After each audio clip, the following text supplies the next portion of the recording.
దేవుని నియామకం యేసుక్రీస్తు ఎడల దేవుని నియామకం ఏమైంది అనడానికి మరొక వచనాన్ని జ్ఞాపకం చేస్తాను. అపోస్తుల కార్యాల గ్రంథం 17వ అధ్యాయము 31వ వచనం. ఎందుకనగా తాను నియమించిన ఎవరైనా యేసువేనా 3:20వ వచనం అదేగా చెప్పింది. అపోస్తుల కార్యాలు 3వ అధ్యాయం 20వ వచనం ఏం చెప్తుంది? మన కొరకు నియమించబడిన కదా. అదే ఇక్కడ కూడా చెప్తారు ఆయన. మళ్ళీ చదవండి ఇప్పుడు. ఎందుకనగా తాను నియమించిన మనుషుని చేత నీతిని అనుసరించి భూలోకమునకు తీర్పు తీర్చబోయేది ఒక దినమును నిర్ణయించి ఉన్నాడు.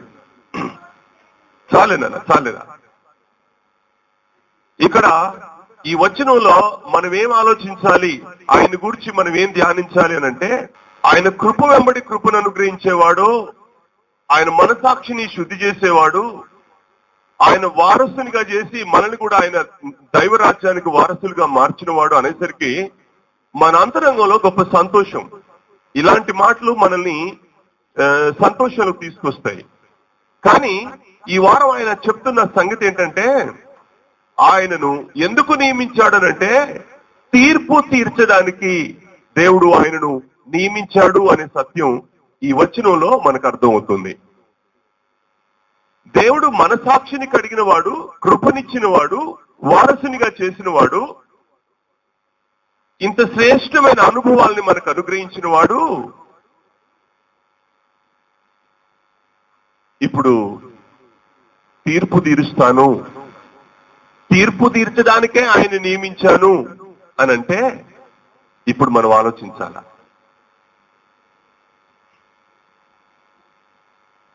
భూమి మీద మనం జనరల్ గా వాడే పదం ఏంటంటే, పెట్టినోడు ఓ దెబ్బ కొట్టడేంట్రా అంటాం. పెట్టినోడు ఓ దెబ్బ కొట్టడేంట్రా అంటాం.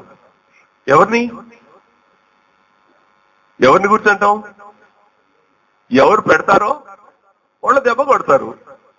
పెట్టినప్పుడు తిన్నావుగా, ఏం ఒక దెబ్బ కొడితే తప్పేంటి? నిజమేగా మరి అది. ఇప్పుడు క్రైస్తవ సంఘానికి, మానవ లోకానికి ఆయన ఏమేమి ఇచ్చాడు? ఎందుకొరకు ఆయన నియమించబడ్డాడు? ఆలోచిస్తే ఏం తక్కువ చేశాడు? ఆఖరికి మంచి మానవుని, పాపం చేసే ఒక దుర్మార్గపు స్వభావం కలిగిన మానవుని యేసుక్రీస్తును నియమించడం ద్వారా పరలోక రాజ్యానికే వారసునిగా చేసినంత ఓ కార్యక్రమాన్ని, ఒక ప్లాన్ ని ఆయన మన కొరకు తయారు చేసి పెట్టుకున్నాడు. తయారు చేసి పెట్టడమే కాదు, వారసునిగా ఆయన పంపించాడు, శిరస్సుగా పంపించాడు, ప్రభువుగా క్రీస్తుగా పంపించాడు, అన్ని ఆధిక్యతలు మనకిచ్చాడు, కృప ఇచ్చాడు. ఏమేమి వాళ్ళవన్నీ కూడా మనసాక్షి బాగలేదు దాన్ని శుద్ధి చేయడానికి చేయాల్సిన ప్రతి మంచి చేశాడు ఆయన. ఇన్ని చేసి ఇంకా మనం తప్పుగా జీవిస్తుంటే, ఇంత చేసిన తర్వాత కూడా మన జీవితం శుభ్రంగా లేకపోతే, ఇప్పుడు తీర్పు తీర్చడానికి నియమించబడిన వాడుగా భూమి మీదకి వచ్చాడు.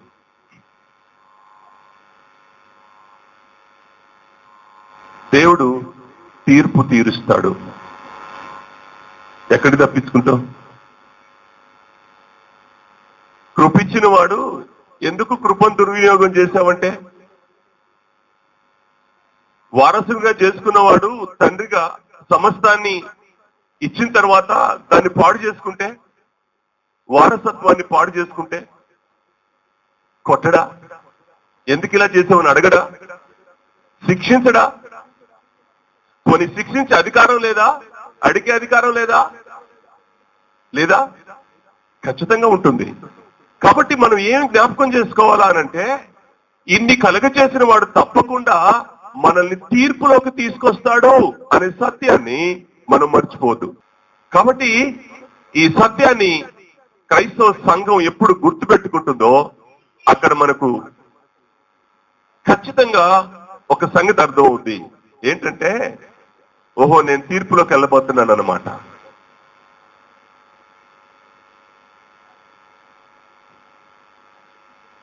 పిల్లలు సంవత్సరం అంతా చదివేది ఎక్కడ నిలబడడానికి? పిల్లలు సంవత్సరం అంతా చదివేది దేనికి? ఎక్కడ నిలబడాలి? పరీక్షలు నిలబడడానికి. దేవుడు నియమించబడిన వాడుగా భూమికి వచ్చి ఇవన్నీ అనుగ్రహించిన వాడు రేపు మనల్ని పరీక్షలు నిలబెడతాడు, తీర్పు తీరుస్తాడు. తీర్పు తీర్చబోయేది ఒక రోజు భూమి మీద క్రైస్తవ సంఘానికి ఉంది అనే సత్యాన్ని ఈ ఉదయకాలం యేసుక్రీస్తు ప్రభు వారిని తీర్పు తీర్చడానికి నియమించాడనే మాట దగ్గర మనం గమనించాల, మనం ఆలోచించాలి. ఆయన కృపనిచ్చేవాడే కాదు, ఆయన రక్తం గార్చి మనసాక్షిని కడిగేవాడు మాత్రమే కాదు, ఆయన వారసునిగా చేసి ఆయన జ్యేష్ఠుడై తన సహోదరులుగా మనల్ని పరలోక రాజ్యాన్ని తీసుకెళ్లేవాడుగా మాత్రమే కాదు, ఆయన నిలుచొని తీర్పు తీర్చేవాడుగా మన ముందు నిలిచోబోయే ఒక రోజు ఉంది. దాన్ని తప్పించుకోవడం ఎవరి తరం కాదు. Nobody can escape from the judgement of Jesus. నా యేసయ్య జడ్జిమెంట్ లో నుండి ఒక్కరం కూడా తప్పించుకోలేము. ఎవ్వరం ఒక్కడుగు కూడా దాటి బయట పెట్టలేము. ఎందుకు అనంటే అందుకొరకే నియమించాడు కాబట్టి. ఆయన నియామకం తీర్పు కొరకు, ఫస్ట్ అపాయింట్మెంట్.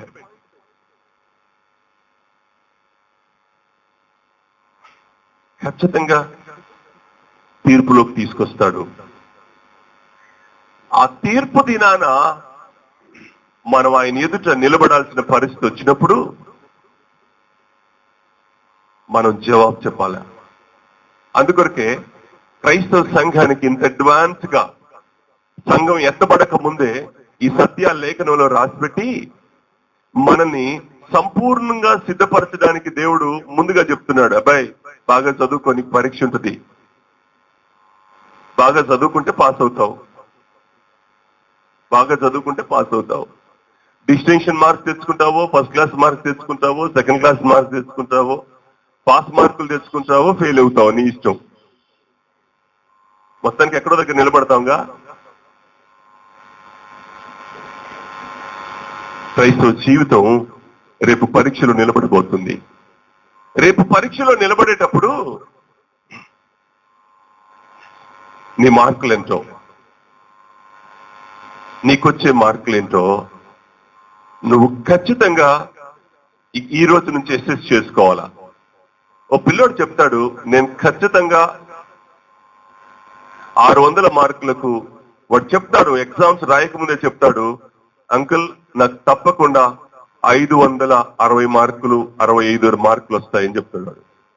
తెచ్చుకుంటాడు అంతే. ఏం తెలుసు వానికి? వాడు ఎంత చదువుతున్నాడో వాడికి తెలుసు, వాడు ఎలా ప్రిపేర్ అవుతున్నాడో వాడికి తెలుసు. చెప్తారు పిల్లలు, అంకుల్ ఈసారి నాకు డిస్టింక్షన్ కంపల్సరీ వస్తుంది అంకుల్. ఎలా చెప్తున్నారు? నాకు డిస్టింక్షన్ వస్తుందని ఎలా చెప్తున్నారు వాళ్ళు? నాకు 70% వస్తుందండి, 80% మార్క్స్ వస్తాయని ఎలా చెప్తున్నారు పిల్లలు? వాళ్ళే అనిపిస్తుందండి. వాళ్ళు ఇంటర్మీడియట్ కాగానే ఫస్ట్ ర్యాంకర్స్ ని తీసుకొచ్చి ఇంటర్వ్యూ చేస్తారు. మీ గోల్ ఏంటమంటే నేను ఐఏఎస్ కావాలి అంకుల్ అని రాసి చెప్తారు వాళ్ళు. నేను ఐఏఎస్ కావాలి, నేను ఇంజనీర్ని కావాలి, నేను డాక్టర్ని కావాలి, నేనేదో కావాలి. వాళ్ళ అంబిషన్ మొత్తం కూడా వాళ్ళు చదివిన దాని మీద వాళ్ళు ఏం కాబోతున్నారో చెప్పేస్తారు వాళ్ళు. కాబట్టి రీచ్ అవుతారు, ఆ బహుమానాన్ని కొట్టేసుకుంటారు వాళ్ళు. చాలా ఆశీర్వాదకరం. నేను ఇక్కడ ఏం చెప్పాలనుకుంటున్నానంటే, వాడు వయసు ఎంత? ఇంటర్మీడియట్ కాగానే వాడు ఇంజనీరా, మెడిసిన్ లోకి వెళ్ళాలా, ఇంజనీర్ గా వెళ్ళాలా? అక్కడి నుంచే పునాదులు. ఎక్కడి నుంచి? అక్కడే పునాదులు పడతాయి. ఎటు వెళ్ళాలో, సివిల్స్కి వెళ్ళాలో, ఇంజనీరింగ్కి వెళ్ళాలో, మెడిసిన్ సీట్లోకి వెళ్ళాలో, ఎక్కడ ఇయ్యాలో ఇంటర్మీడియట్ దాటగానే వాడు ప్లాన్ అంతా వేసేసుకుంటాడు, స్కెచ్ గీసేసుకుంటాడు మైండ్ లో. వాడి వయసు ఎంత అప్పటికి? ఇంటర్మీడియట్ ఏజ్ వచ్చేసరికి వాడి వయసు ఎంత చెప్పాలి? 16 సంవత్సరాలేగా. 16 సంవత్సరాల్లో వాడు భవిష్యత్తులో వాడు నిర్ణయం తీసుకుంటున్నాడు. నేనంటాను వాళ్ళ క్రైస్తవ సంఘం వయసుకు మించి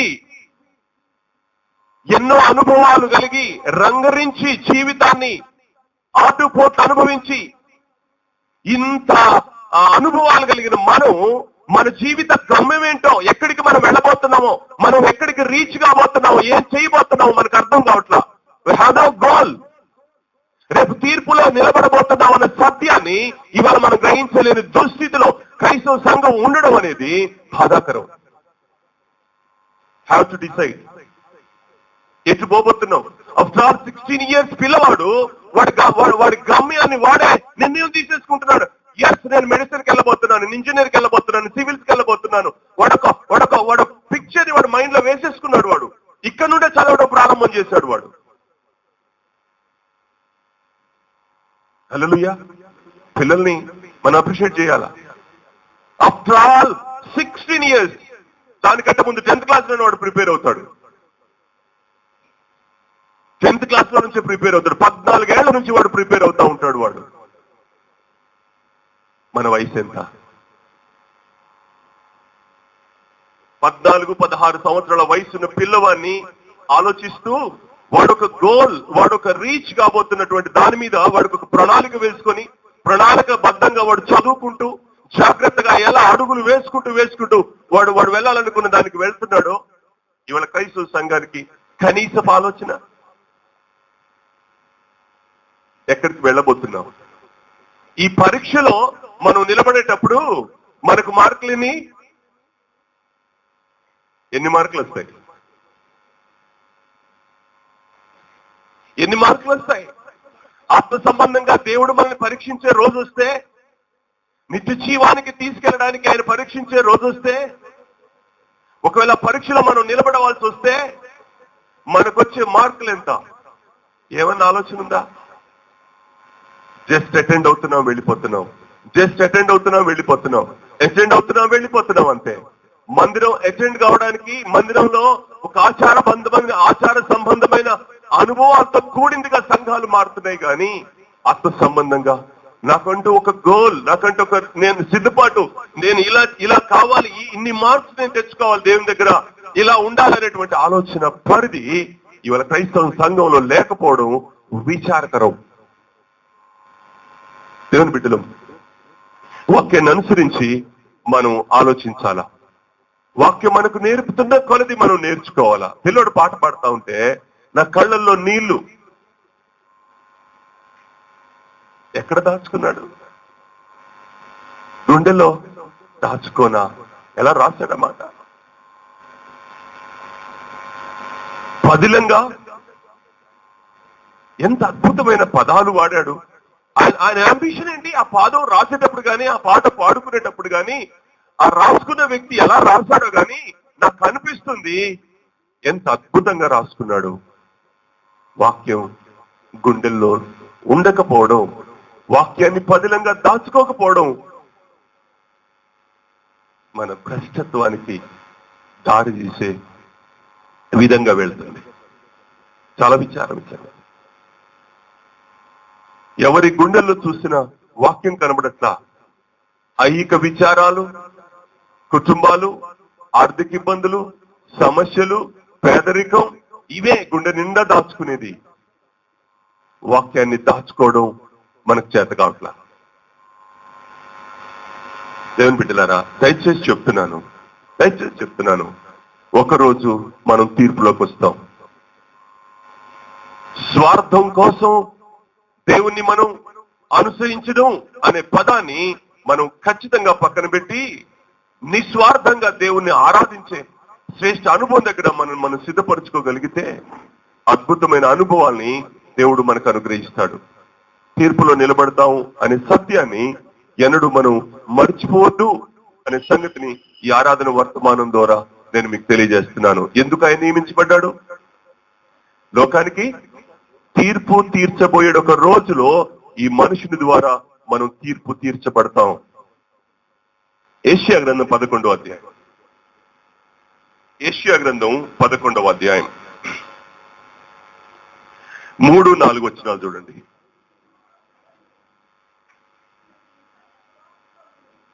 తీసారా? అందరు బైబిల్ తీసారా? అందరూ బైబిల్ తీసారా? యెషయా గ్రంథం 11వ అధ్యాయం 3వ వచనం 4వ వచనం చూడండి. యెహోవా భయము అతనికి ఇంపైన సువాసనగా ఉండును, కంటి చూపును బట్టి అతడు తీర్పు తీర్చడు, తాను వినిన దానిని బట్టి విమర్శ చేయడు, నీతిని బట్టి బీదలకు తీర్పు తీర్చును, భూనివాసులలో దీనులైన వారికి యథార్థంగా విమర్శ చేయును, తన వాగ్దండము చేత లోకమును కట్టును, తన పెదవుల ఊపిరి చేత దుష్టులను చంపును. దేవుని న్యాయ తీర్పు ఎలా ఉంటదంటే ఇలా ఉంటదంట. తీర్పు తీర్చడానికి నియమించబడిన ఈ మనుషుడు ఎలా తీర్పు తీరుస్తాడో రాశాడు ఇక్కడ. యెషయా ప్రవచించాడు ఇందులో. ఎలా? ఏమర్థం అవుతుంది ఈ వచనంలో? ఈ వచనంలో మనం ఏమర్థం చేసుకోవాలి? వెలుచూపుని బట్టా, విన్నదాన్ని బట్టా? ఏమన్నాడు అక్కడ? భలే అన్నాడండి. కంటి చూపును బట్టి అతడు తీర్పు తీర్చడు, తాను వినిన దాన్ని బట్టి తీర్పు తీర్చడు. అమ్మా, నీతిని బట్టి బీదలకు తీర్పు తీర్చును, భూనివాసుల్లో దీనులైన వారికి యథార్థంగా విమర్శ చేయును, తన వాగ్దండము చేత లోకమును కొట్టును, తన పెదవుల ఊపిరి చేత దుష్టులను. అది ఆయన తీర్పు. బీదలు అనే పదం మనకు వర్తించేదని మనం ఆశపడక్కర్లా, ఎగరక్కర్లా, సంకలు కొట్టక్కర్లా. అమ్మ మేము బీదవాళ్ళమే కాబట్టి ఏముంది అక్కడ? బీదలకు నీతిని బట్టి తీర్పు తీర్చును. బీదల గురించి రాశాడుగా. ఏమా? బీదల గురించి ఒక మాట రాశాడా? నీతిని బట్టి బీదలకు అంటే మనకి ఇప్పుడు అమ్మ అనిపిస్తుందా? బీదలు అనగానే మనందరం బీదోళ్ళమేగా, మనందరం బీదోళ్ళమేగా, మనందరం బీదోళం గొప్పలం. ఏమన్నదా? కట్టిక పేదాళ్ళం అబ్బో. ఏందో అయ్యా, ఆదివారం 2 కేజీలు తెచ్చుకునే దగ్గర కట్టిక పేదాళ్ళం అంట. ఆదివారం ఒక్కొక్కరింట్లో కేజీ 2 కేజీలు కటిక పేదవాళ్ళంగా. మనకేమనిపిస్తుందంటే, గమ్మత్తు ఏంటంటే, ధనవంతుల గురించి ఇక్కడ రాయలేదు కానీ నీతిని బట్టి బీదలకు విమర్శ చేయడం అనేది, తీర్పు తీర్చడం అనేది ఆలోచిస్తే బీదల్ని ఖచ్చితంగా నీతిని బట్టే తీర్పు తీర్చాడు అనమాట. అంటే ఇప్పుడు బీదవాడికి ఏం కావాలన్నమాట? నీతే కావాలా. ఒకవేళ బీదవాడు నీతిమంతుడు అవుతే ఖచ్చితంగా ఆశీర్వదించబడతాడు. ఇప్పుడు బీదవాడు నీతిమంతుడు కాలేదనుకోండి,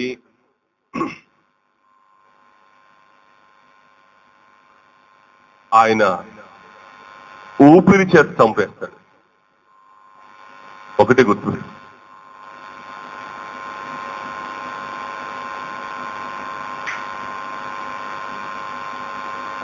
జీవం మరణం రెండు కూడా ఆయన తీర్పులవే. ఎవరిని జీవింపజేయాలో ఎవరిని మరణింపచేయాలో అది ఆయనకే తెలుసు. రికమెండేషన్లు కుదరవు.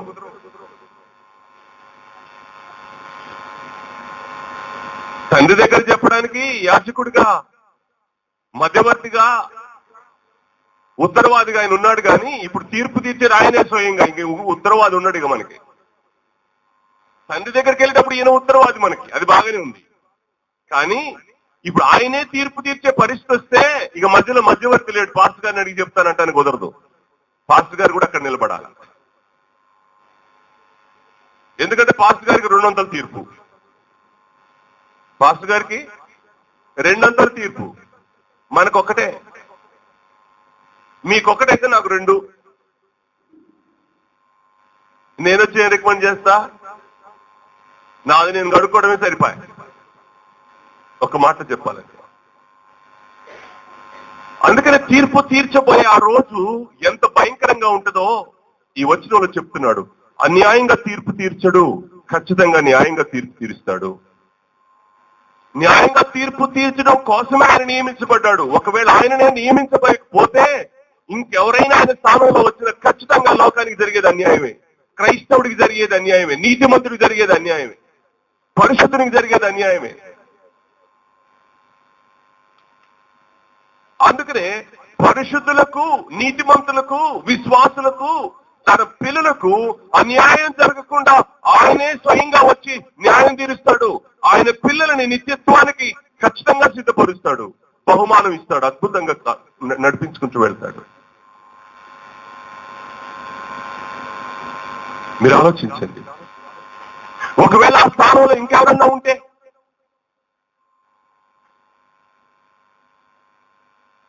ఆగాగా మావాడున్నాడు వెనకాల, నువ్వు పక్కకి వెళ్ళిపో.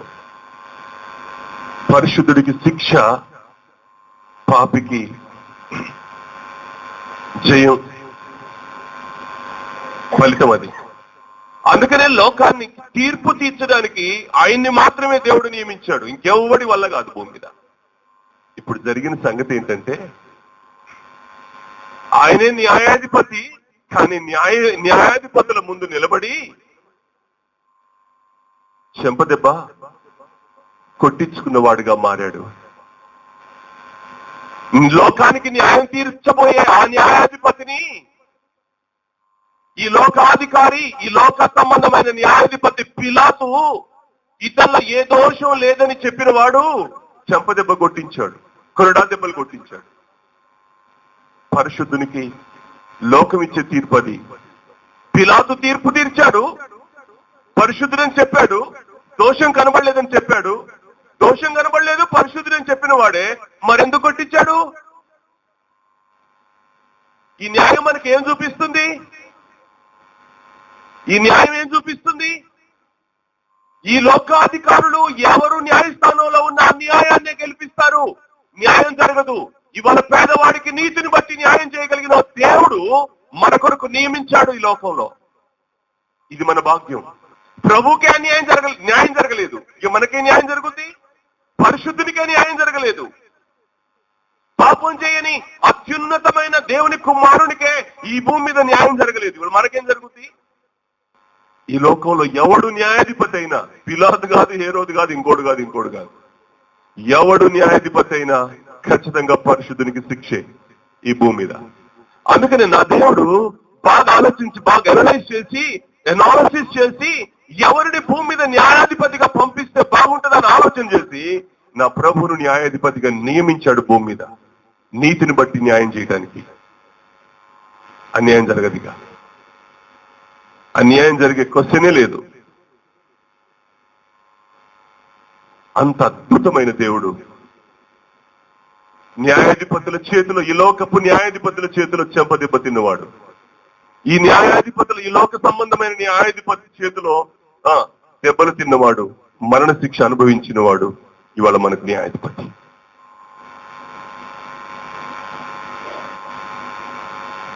అందుకనే మీకాలో ఆ మాట రాయబడింది. మనం చదవండి, 5వ అధ్యాయం 1వ వచనం. ఆయన చెంప మీద చదువు, వారు ఇశ్రాయేలీయుల న్యాయాధిపతిని కర్రతో చెంప మీద కొట్టుచున్నారు. ఇశ్రాయేలీయుల న్యాయాధిపతిని వారు కర్రతో చెంప మీద కొట్టుతున్నారు. స్వయంగా చూశారండి వాళ్ళు. వాళ్ళ తమ్ముడు యాకోబు ఉన్నాడుగా, వాళ్ళ అన్నయ్యగా యేసయ్య. యేసు వారు ఎవరు? యాకోబుకి అన్నయ్య. ఈ తమ్ముడు యాకోబు తన పత్రికలో రాస్తూ ఒక అద్భుతమైన సంగతి రాశాడు చూడండి. 5వ అధ్యాయంలో యాకోబు పత్రిక 5వ అధ్యాయం 9వ వచనం చదువునానా. సహోదరులారా, మీరు తీర్పు పొందక ఉండు నిమిత్తము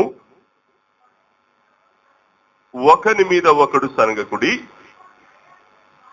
ఇదిగో న్యాయాధిపతి వాకిట నిలుచున్నాడు, ఇదిగో న్యాయాధిపతి వాకిట నిలుచున్నాడు. ఆయన రాసిన మాట ఏంటంటే,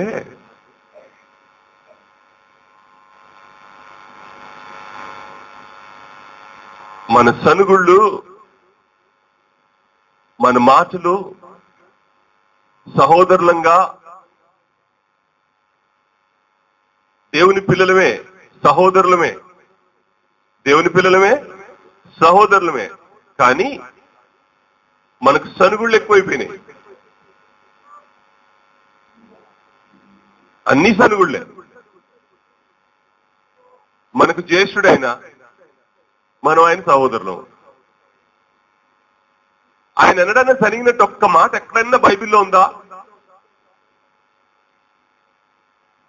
మనకు జ్యేష్ఠుడు కదా, ఆయన పోయిన వారం చెప్పాను నేను అన్నమాట. ఆయన వారసత్వంలోకి వచ్చినప్పుడు ఆయన జ్యేష్ఠుడు అన్న సంగతి చెప్పారు.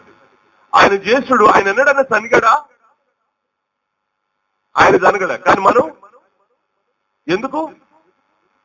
నీ జీవితంలో నువ్వు ఆశించింది నీకు ఏది జరగకపోయినా నీకు సనుగుడే మొదలవుతుంది. నీకేమో 4 అంతస్తుల డాబా కావాలా? నీ 4 అంతస్తుల డాబా ఆయన ఇవ్వకపోతే నువ్వు సరగడం మొదలుపెట్టింది. నీకేమో ఆ రోజుకు 4 తులాల బంగారపు గొలుసు కావాలి మెడ నిండా, అది కానీ ఆయన ఇవ్వకపోతే ఆయన మీద సరగడం మొదలుపెట్టి.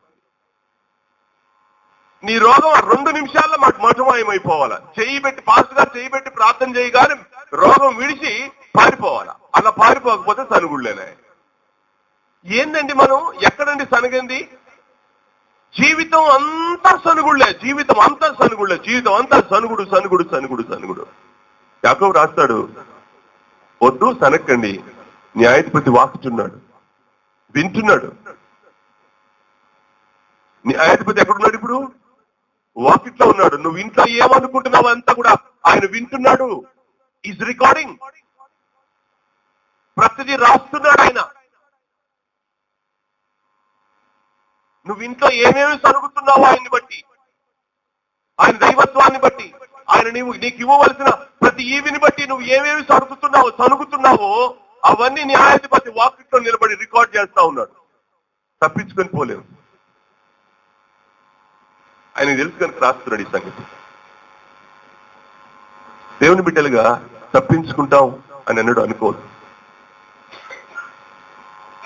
వాక్యం మన దగ్గరికి వస్తున్నప్పుడు మనం అర్థం చేసుకొని మనల్ని మనం ఎలా సిద్ధపరుచుకుంటే మంచిది, దేవుని కొరకు మనం ఎలా సిద్ధపడితే చక్కగా దైవత్వానికి వారసులంగా, దేవుని రాజ్యానికి వారసులంగా మనం ఉండగలుగుతాం, యుగ యుగాలు ఆయనతో పాటు ఉండగలుగుతాం అనే ఆలోచన కనీసం మన అంతరంగాన్ని తాకాలి. ఇవాళ లేదండి. చాలా విచారంతో చెప్తున్నాను. ఎవరికి వాళ్ళే, వారికి ఉన్నటువంటి అంతస్తులు తగ్గినా, ఆశలు తగ్గినా మనకు సనుగుడు మొదలవుతుంది.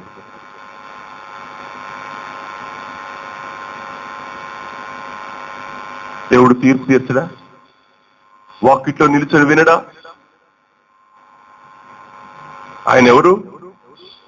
ఎందుకు వాకిట నిలుచున్నాడు అనే పదం రాయబడింది చెప్పండి? పరిశుద్ధాత్మ దేవుడు వాకిట నిలుచున్నాడు అనే పదాన్ని ఎందుకు రాశాడు చెప్పండి? ఎందుకంటే ఎవరు మాట విండు ఆయన, ఎవరు చెప్పినా విండు. చెప్పిన మాటలను బట్టి ఆయన విమర్శ చేయడు, సాక్ష్యాన్ని బట్టి చేయడు, ఆయన స్వయంగా వింటాడు.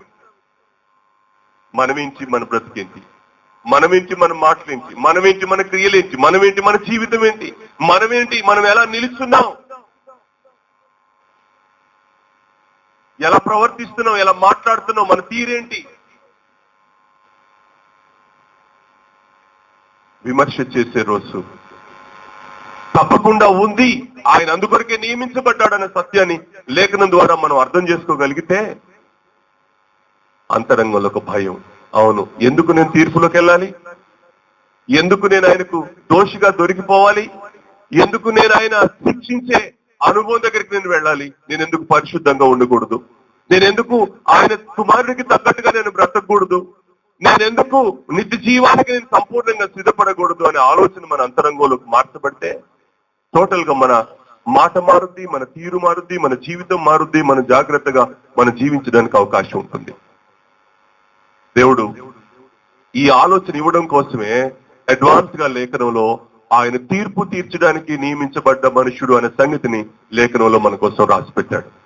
డెఫినెట్ గా తీర్పు తీరుస్తాడు. ఇందులో ఏ అసత్యం లేదు. ఇది ఖచ్చితంగా 100% జరగబోయే సత్యం. దేవుడు తప్పకుండా మనందరికీ తీర్పు తీరుస్తాడు. ఆయన తీర్పు తీర్చబోయే దేవుడు. కలలు వంచండి, ప్రభువుని ఆరాధన చేద్దాం.